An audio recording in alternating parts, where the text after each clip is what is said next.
myself Krishna Rathore and I will teach you science biology in Hindi.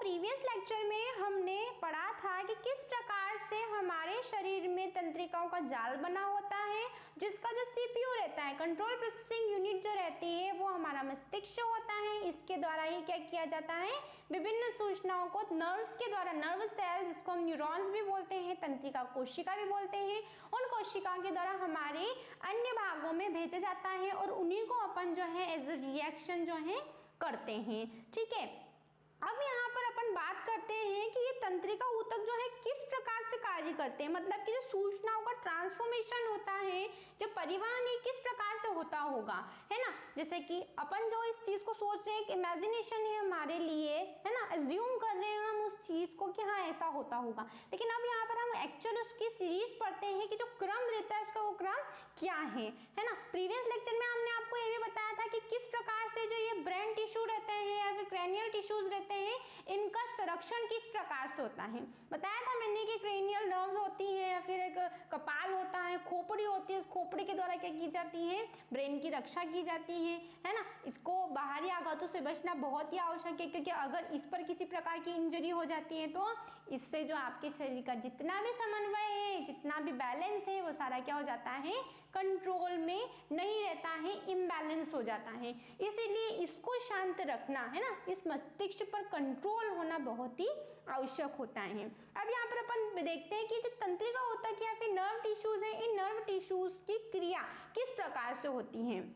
अब तक हम तंत्रिका ऊतक की चर्चा कर रहे थे, है ना, कि तंत्रिका ऊतक क्या होता है, कैसे होता है, यह सूचना कैसे एकत्रित करता है, इन्हें शरीर में कैसे भेजता है, सूचनाओं को संसाधित कैसे करता है, सूचनाओं के आधार पर निर्णय लेता है और पेशियों तक क्रिया के लिए निर्णय को सम्माहित करता है कि नहीं आपको ये क्रिया करनी है। जैसे कि मेरे हाथ में ये पेन है, अब मेरे नर्व्स के द्वारा क्या किया जा रहा है, मेरे तंत्रिका तंत्र के द्वारा क्या किया जा रहा है, मुझे इंपल्स किया जा रहा है, मुझे वो सूचनाएं प्रदान की जा रही है कि नहीं मैडम जी आपके हाथ में ये पेन है, आप इस पेन को आपकी स्क्रीन के ऊपर स्क्रॉल कीजिए और अपने विद्यार्थियों को पढ़ाइए। ठीक है, तो ये क्या होता है, एक पूरा जाल होता है, एक ट्रैप होता है, उस ट्रैप से अपन को क्या मिलती है, इस प्रकार की सूचनाएं मिलती है और अपन उस सूचनाओं को एक्टिविटी के रूप में या फिर क्रिया के रूप में बदलते हैं।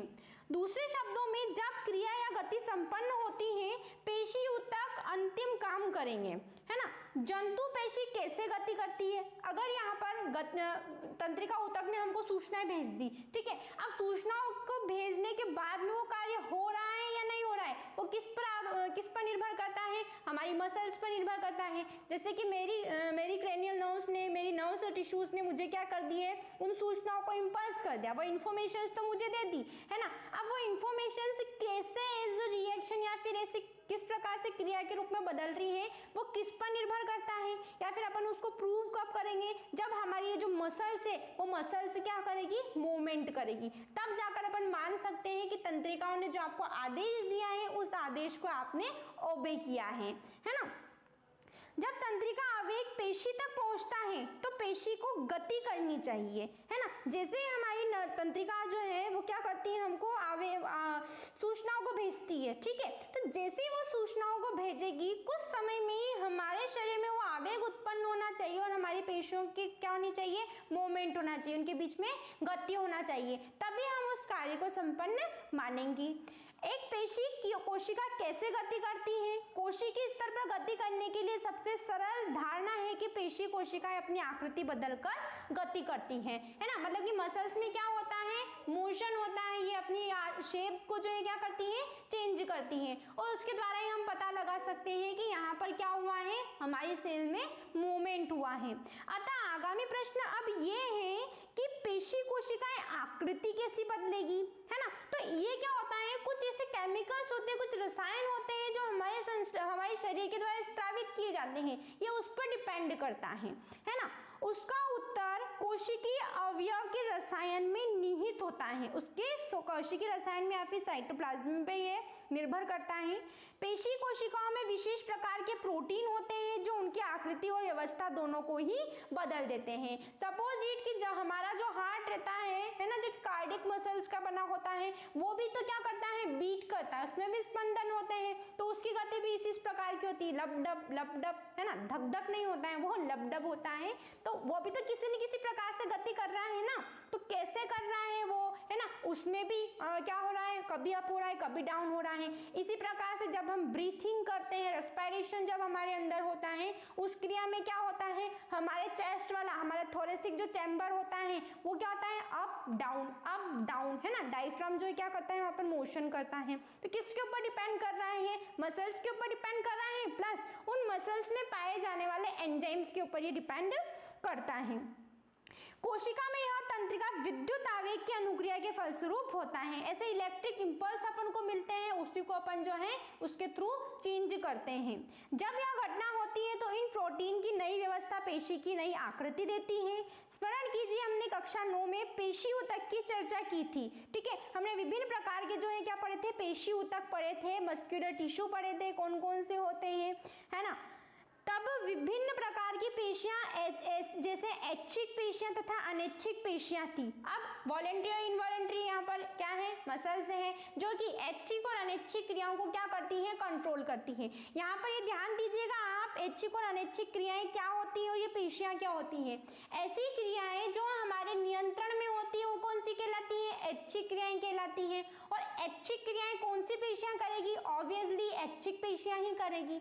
इसके विपरीत अगर अपन बात करें अनैच्छिक क्रियाओं की, तो अनैच्छिक क्रियाएं कब होती हैं, मतलब कि जिन पर हमारा कोई नियंत्रण नहीं है ना, हमारे शरीर पर उसका कोई नियंत्रण नहीं है, ऐसी क्रियाएं क्या कहलाएगी, अनैच्छिक क्रियाएं। और उसको कौन सी की पेशी के द्वारा होगी, अनैच्छिक पेशियों के द्वारा होगी।